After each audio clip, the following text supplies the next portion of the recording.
Welcome to Sanmarga classes. ಮುಂದಿನ ಪ್ರಶ್ನೆ ಜೀವಗೋಳ ಎನ್ನುವಂತಹ ಚಾಪ್ಟರ್ ನಿಂದ. ಜೀವಿ ಪರಿಸರ ಶಾಸ್ತ್ರ ಎಂದರೇನು ಅಂತ ಕೇಳ್ತಾ ಇದ್ದಾರೆ. ಜೀವಿ ಪರಿಸರ ಶಾಸ್ತ್ರ ಎಂದರೇನು?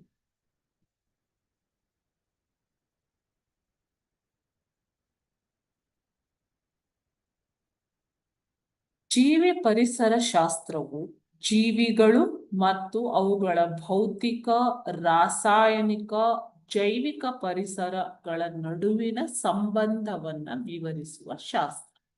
ಜೀವಿ ಪರಿಸರ ಶಾಸ್ತ್ರ ಎಂದರೇನು? ಜೀವಿಗಳು ಮತ್ತು ಅವುಗಳ ಭೌತಿಕ, ರಾಸಾಯನಿಕ, ಜೈವಿಕ ಪರಿಸರಗಳ ನಡುವಿನ ಸಂಬಂಧವನ್ನು ವಿವರಿಸುವ ಶಾಸ್ತ್ರ, ಒಂದು ವಿಜ್ಞಾನವಾಗಿದೆ. ಓಕೆನಾ? ಸೊ ಜೀವಿಗಳು ಮತ್ತು ಪ್ರಾಕೃತಿಕ ಪರಿಸರಗಳು ಹಾಗೂ ವಿವಿಧ ಪ್ರಾಣಿಗಳ ನಡುವೆ ಸೌಹಾರ್ದಯುತವಾದ ಮತ್ತು ಸಮತೋಲನವಾದ ಸಂಬಂಧ ನೈಸರ್ಗಿಕವಾಗಿ ಕಂಡು ಬರುತ್ತೆ.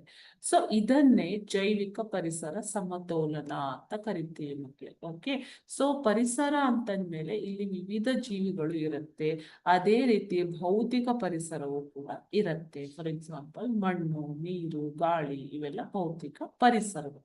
ಓಕೆನಾ? ಸೊ ಈ ರಾಸಾಯನಿಕ, ಭೌತಿಕ ಪರಿಸರಗಳು, ಜೈವಿಕ ಪರಿಸರಗಳು ಮತ್ತು ಇಲ್ಲಿ ವಾಸಿಸುತ್ತಿರುವಂತಹ ಜೀವಿಗಳು, ಇವುಗಳ ನಡುವೆ ಒಂದು ಸಮತೋಲನವಾದ ಸಂಬಂಧ ಇರಲೇಬೇಕು. ಪ್ರಕೃತಿಯಲ್ಲಿ ಸಮತೋಲನ ಸಂಬಂಧ ಇದೆ. ಈ ಒಂದು ಸಂಬಂಧವನ್ನ ವಿವರಿಸುವ, ಅಧ್ಯಯನ ಮಾಡುವ ವಿಜ್ಞಾನವೇ ಜೀವಿ ಪರಿಸರ ಶಾಸ್ತ್ರ. Okay, thank you.